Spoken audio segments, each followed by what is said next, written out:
good evening mga kapuso! Todo na to dahil certified kapuso at isa ng sparkle artist si Rufa May Quinto. Tila isang malaking reunion nga raw ang kanyang pagbabalik sa GMA dahil muli niyang makakasama ang mga malalapit na kaibigan at katrabaho. Makichika kay Lars Santiago.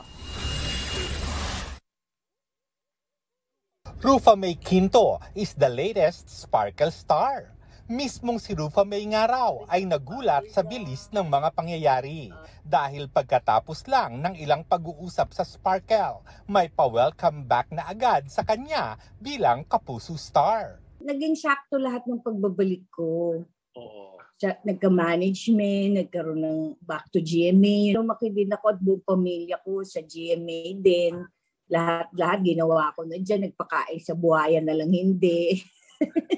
Nag-host ako, nag-sitcom, nag-gag show, naging mermaid, naging Darna. Sa pagbabalik bilang kapuso, sumabak na kaagad siya sa mga guesting para sa Mars Pamor at Family Feud. Tuwang-tuwa raw siya dahil para siyang nakipag-reunion sa mga dati niyang nakatrabaho sa GMA. Balik acting din si Rufa May dahil sa Sabado ng hapon ay mapapanood siya sa Tadhana. Ngayon lang nakasama ni Rufa May ang lahat ng co-stars niya sa proyekto tulad ni Ara San Agustin, Ashley Ortega, Irma Adlawan, Luis Ontiveros at Topper Fabregas. Pero naging maganda raw kaagad ang kanilang samahan.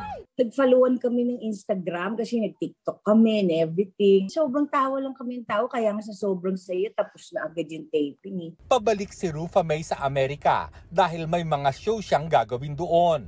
Pero pagkatapos ay babalik at mananatili siya ng matagal sa Pilipinas dahil miss daw talaga niya ang showbiz. Laking pasasalamat niya na supportive sa kanya ang asawang si Trevor Magallanes. Sabi niya, sige magtrabaho muna tayo ng todo-todo ng 1 taon.